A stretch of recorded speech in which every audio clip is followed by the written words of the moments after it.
Bonjour, je m'appelle Hubert Van den Toren, mais beaucoup de gens me connaissent. J'ai décidé de faire ce mardi 20 mars une nouvelle vidéo suite aux derniers événements très inquiétants qui se sont déroulés ce mercredi 7 mars à 2 heures du matin. Des individus se sont introduits chez moi et ce n'était pas du tout pour me bercer. J'ai immédiatement déposé plainte à la gendarmerie. J'ai réussi à faire partir ces individus et j'ai déposé plainte donc contre Christian et Fabien Porte qui depuis 2014 n'arrêtent pas de me menacer. Voilà. Donc la vidéo d'aujourd'hui porte le titre de Christian et Fabien Porte, racket, proxénétisme, drogue et meurtre. Ceci pour montrer le vrai visage et la face cachée de cette famille Porte, pour montrer les activités criminelles des hommes de main qui sont bien sous l'autorité de Christian et Fabien Porte sur Béziers, et ce depuis plusieurs décennies. Ces activités leur permettent d'investir massivement dans l'immobilier, zone artisanale, magasin but, Lidl, restaurant pâte à nègre et corrompre une multitude de fonctionnaires. Cela fait 40 ans que Christian Porte utilise ces hommes de main appartenant bien au milieu du grand banditisme biterrois pour ses activités criminelles. Depuis février 2014 à aujourd'hui encore, Christian et Fabien Porte ont utilisé 14 personnes pour me menacer de mort à plusieurs reprises, menacer de s'en prendre à ma fille, ma compagne, menacer des proches et des témoins, et ordonné de faire incendier à 2 reprises mon entreprise en avril 2014. Ça, c'est une réalité. L'on me dit souvent que le milieu du grand banditisme n'existe pas à Béziers. Je vais immédiatement vous prouver le contraire. Je vais vous lire le contenu intégral du casier judiciaire de 7 des 14 personnes que Christian et Fabien Porte ont utilisées contre moi. Ces 7 individus sont tous sous l'autorité de Christian et Fabien Porte, tous très proches de plusieurs membres de la famille Porte et tous aux ordres de ces derniers. Vu la dangerosité et le passé criminel de ces individus déjà utilisés par Christian et Fabien Porte, je peux m'inquiéter et la juge d'instruction Emmanuelle Seban de Béziers doit immédiatement agir et prendre des dispositions contre Christian et Fabien Porte. Je vous lis maintenant le contenu des casiers judiciaires de ces individus. Vous allez voir, c'est très chargé. Trafic de stupéfiants, transport de stupéfiants, importation et cession et détention de stupéfiants, participation à une association de malfaiteurs, préparation d'un délit passif de 10 ans de prison, proxénétisme aggravé, escroquerie en bande organisée, racket, extorsion de fonds, recel de vol, communication d'informations de personnes mises en cause, faux témoignages, acquisition et trafic d'armes, importation illégale de produits stupéfiants, infraction à la loi des règlements des jeux, prise d'otages, enlèvement et séquestration, vol avec armes, préparation à la commission d'un crime, meurtre et tentative de meurtre en bande organisée. Voilà le détail des faits qui sont sur les casiers judiciaires d'un grand nombre de proches de Christian et Fabien Porte. Le détail et les noms sont entre les mains de la juge d'instruction, bien évidemment, ainsi que le témoignage de victimes qui ont été rackettées ou se sont fait tirer dessus et donc ont eu des blessures par balle. Le secret de l'instruction ne me permet pas de donner leur nom. Je reviens maintenant sur ma plainte contre Christian et Fabien Porte le 8 mars, jeudi 8 mars, suite aux personnes qui se sont introduites chez moi dans la nuit du 6 au 7 mars à 2 heures du matin et qui n'étaient pas là pour des choses très agréables. J'ai réussi à les faire partir, à appeler la gendarmerie qui est arrivée au bout de 20 minutes. Depuis, la gendarmerie fait des rondes jour et nuit pour surveiller, pour que ça ne se reproduise pas. J'ai donc déposé plainte contre Christian et Fabien Porte suite à des menaces de mort réitérées avec armes et sans armes, et ce en bande organisée. Je dépose plainte contre les mêmes personnes qui ont bien commandité les incendies de mon entreprise en 2014. La preuve de cette culpabilité, c'est qu'ils ont bien proposé en août 2016 de me verser 500 000 € pour m'indemniser des incendies. 10 personnes sont au courant de cette proposition et devraient être auditionnées ou l'ont déjà été. Les faits maintenant. Le 14 et le 17 février 2014, Christian Porte demande à Jean Cardoville, donc à 2 reprises, de me menacer. Le 20 février 2014, Christian Porte demande à Claude Moutou de me menacer et lui demande également de trouver le matériel qui n'avait pas été incendié dans les 2 premiers incendies pour finir le travail. Ce qu'il fera, ce monsieur Moutou, ami de 40 ans, et bien connu également de la justice. Le 21 mars 2014, mon véhicule est incendié dans la nuit, véhicule personnel. Dans la nuit du 29 au 30 avril 2014, a eu lieu les 2 incendies criminels de mon entreprise qui ont ravagé tout le matériel.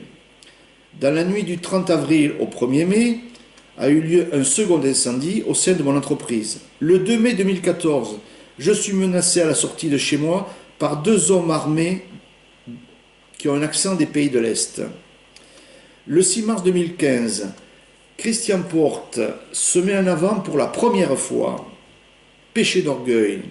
Il n'apprécie pas que je dise dans un livre qu'il est l'idole du banditisme biterrois. C'était un mot d'esprit. Je voulais lui faire comprendre que je fouillais sur ses activités criminelles et que j'étais en train de découvrir beaucoup de choses. Donc Christian Porte, le 6 mars 2015, initie 6 référés pour tenter de faire retirer le livre de la vente où je parlais de lui. Il fera appel à 10 francs-maçons et bien sûr, il perdra. Christian Porte, très en colère, demande à un employé de mairie qui s'appelle Frédéric Ferrier de la mairie de Béziers, qui fait partie d'un club de tir, de me passer à tabac. Ce dernier refuse.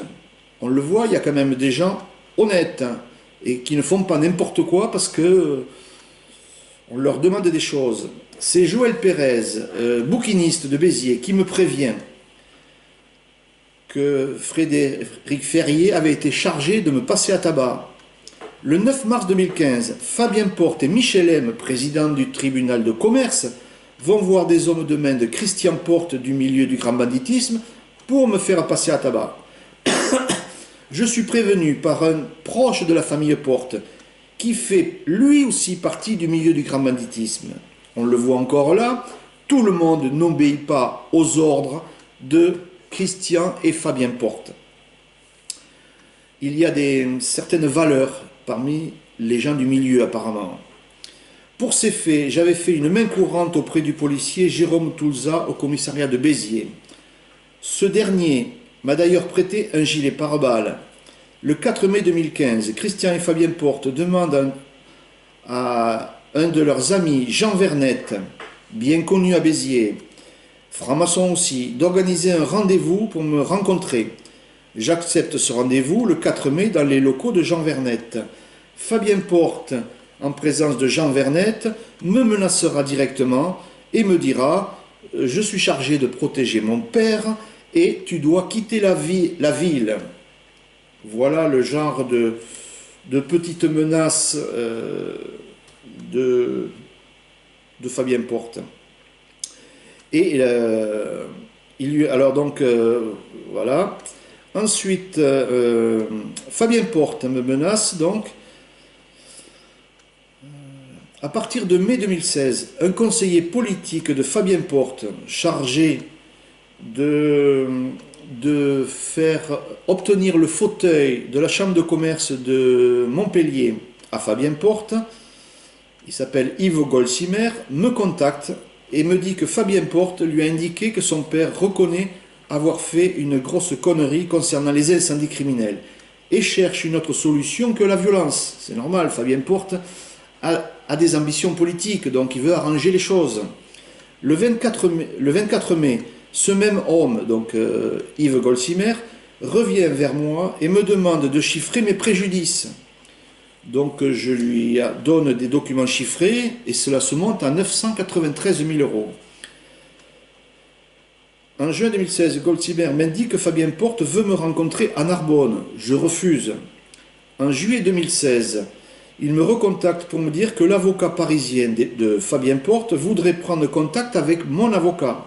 Je lui indique que je ne suis pas intéressé. En mai 2017, j'apprends par Yves Golsimer qu'il y a eu une réunion le 1er août 2016 dans les bureaux du MEDEF à Béziers à 9 h du matin, c'était un lundi. Lors de cette réunion étaient présents Yves Golsimer, Fabien Porte et Francis Pozzo. Pendant 20 minutes, ils parleront de la proposition à faire pour m'indemniser des incendies criminels et chiffrer et évaluer le préjudice. Il sera question de 500 000 euros qui monteront jusqu'à 800 000 euros. Le 23 août 2016, Golsimer me dit que Christian Porte veut m'empêcher de rencontrer le président de la Chambre de commerce de Montpellier, qui s'appelle M. Deljari. Sylvain Heiss, gendarme, me prêtera un gilet pare-balles pour aller à cette réunion. Je rappelle aussi que lors de cette réunion du 1er août, Francis Pozzo, secrétaire général du MEDEF, sous les ordres de Fabien Porte, payé par Fabien Porte, dira « Quelle garantie a-t-on que Hubert Nintorin se taise dès qu'on lui aura versé cet argent ?» C'est important. Le 30 août, à 18 h, je suis dans les locaux de mon avocat. Il m'indique que Christian et Fabien Porte ont l'intention de me verser 500 000 euros. C'est la belle-sœur de Christian Porte, Nadia Marquet, qui indique à mon avocat cette proposition. Quelques jours plus tard, le 5 septembre 2016, lors d'un procès contre Christian Porte, je révélerai au tribunal, publiquement, l'affaire des 500 000 euros. Le 25 janvier 2018, j'arrive à faire lever le secret professionnel de mon avocat qui confirme l'intention de Christian et Fabien Porte de me verser 500 000 euros. Et ce, devant la juge d'instruction Emmanuel Sebon. Je rappelle également que Christian et Fabien Porte ont fait appel donc, pour les référés à 9 personnes, tous francs-maçons, je vais vous les nommer, Jean Vernette, Jean-Pierre Ortolan, Mireille César, Colette Mata, Dominique Lebel, Xavier Decroix-Daru, Isabelle Séquier, Raphaël Yot-Spilzer, Annie Moranciani, tous des gens du milieu judiciaire de Béziers et francs-maçons. Je reviens maintenant sur les incendies criminels de 2014 où 7 fonctionnaires ont tout fait pour truquer l'enquête des incendies criminels,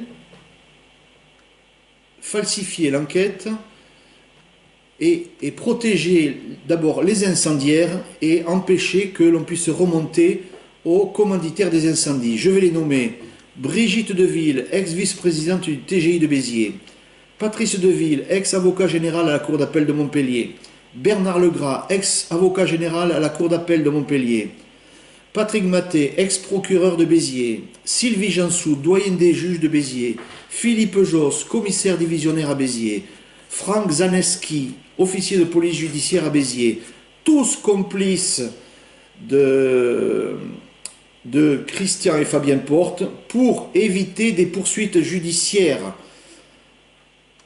En tant que complices, ces 7 fonctionnaires francs-maçons pour non-dénonciation de crime et pour dissimulation de preuves encourt la peine de 5 ans de prison et 75 000 € d'amende. Question. Quel magistrat aujourd'hui reçoit de l'argent de Christian Porte? Car il a bien fallu trouver depuis un remplaçant aux Deville. C'est indispensable pour Christian Porte, avoir une protection judiciaire.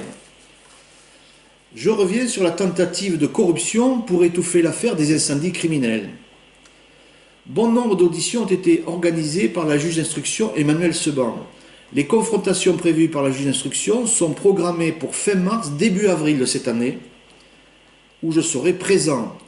La déclaration de maître Olivier Bans démontre que Christian Porte est encore à l'origine de la proposition de dédommagement du préjudice des incendies criminels.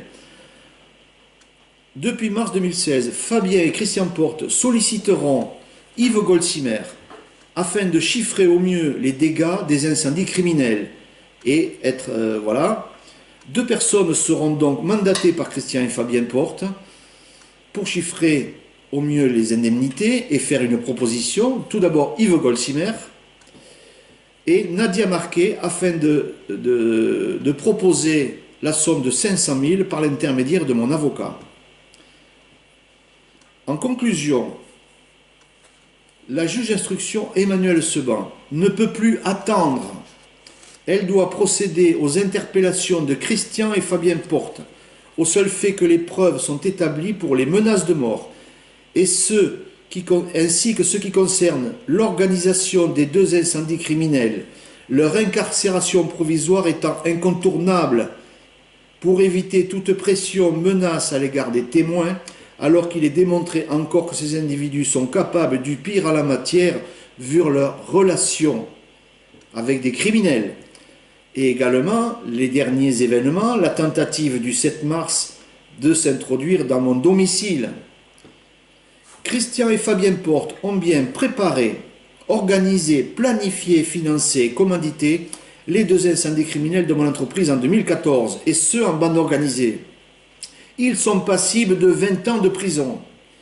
Christian et Fabien Porte sont bien les instigateurs de 2014 à 2017 de multiples menaces, pressions, intimidations contre moi et des témoins. Ils sont passibles de 6 mois de prison et 7 500 € d'amende chacun pour ça. Christian et Fabien Porte ont bien proposé en 2016 la somme de 500 000 € pour m'indemniser des 2 incendies criminels de mon entreprise. Preuve de leur culpabilité, ça les rend complices d'un crime en bande organisée. Je rappelle que Christian et Fabien Porte, Brigitte et Patrice Deville sont les personnes qui sont en train de s'acharner sur moi depuis 2014. Pourquoi un mafieux qui contrôle la criminalité s'en prend à moi? Quels sont ses mobiles? Tout simplement parce que j'ai osé révéler publiquement que Christian Porte avait versé plusieurs centaines de milliers d'euros au couple Deville, magistrat corrompu, vous allez voir en suivant. Tout ça pour éviter des poursuites judiciaires en ce qui concerne ses activités criminelles et protéger ses hommes demain. Mes révélations aussi concernant l'investissement qu'il a fait avec les Deville pour 2 millions d'euros en Camargue. Également, pour avoir révélé les 80 affaires de corruption impliquant le couple Deville, tout ça, ça ne plaît pas. Un couple de magistrats qui s'est associé avec un mafieux, ça fait tâche quand même. Dans le livre de la déontologie, ça ne se voit pas.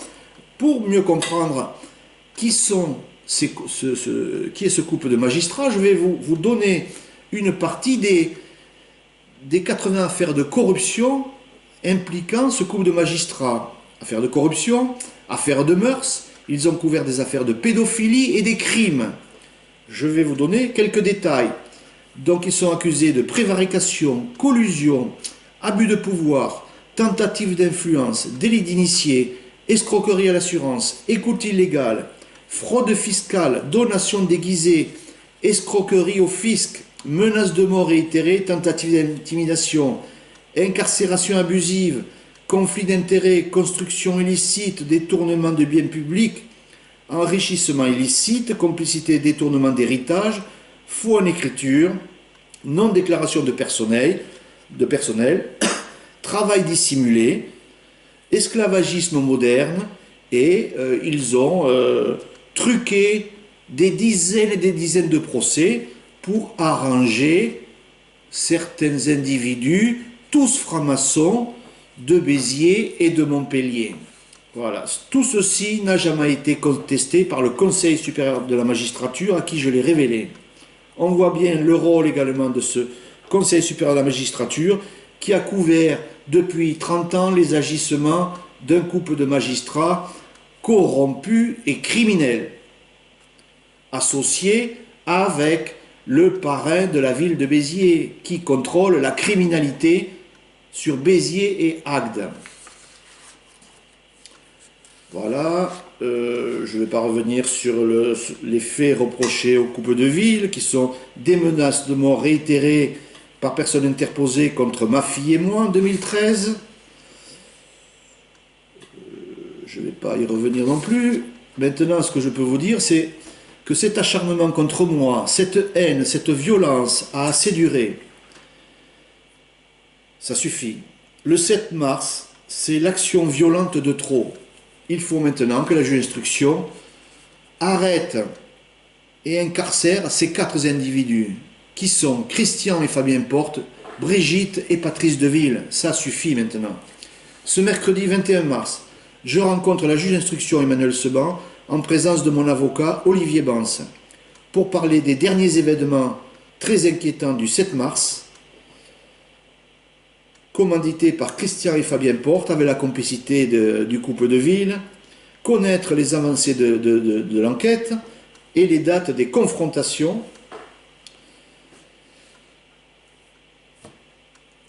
Je vous tiendrai bien évidemment au courant la semaine suivante, c'est-à-dire fin mars ou première semaine d'avril, par une nouvelle vidéo et une conférence de presse de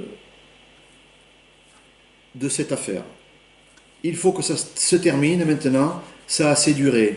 94 personnes ont utilisé contre moi et ma famille depuis des années. Christian Porte a utilisé 14 personnes du milieu du grand banditisme pour me menacer et m'incendier. Il a utilisé 10 francs-maçons contre moi.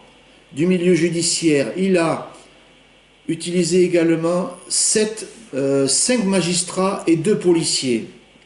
Brigitte et Patrice Deville, eux, ont utilisé 55 personnes du milieu judiciaire. Tous francs-maçons. On voit bien que l'organisation maçonnique criminelle est bien complètement infiltrée dans le milieu judiciaire. Ça suffit. On est géré en France par la franc-maçonnerie. C'est bien une organisation criminelle, je le vois dans mon affaire. Alors je ne sais pas s'il y a des francs-maçons bien et honnêtes, mais moi dans mon affaire, j'en vois aucun. Tous sont des criminels, des mafieux. Je rappelle que Fabien Porte et Christian Porte sont aussi des francs-maçons. Voilà, je vous dis à bientôt et je vous tiens rapidement au courant de l'avancée de cette enquête. Merci, au revoir.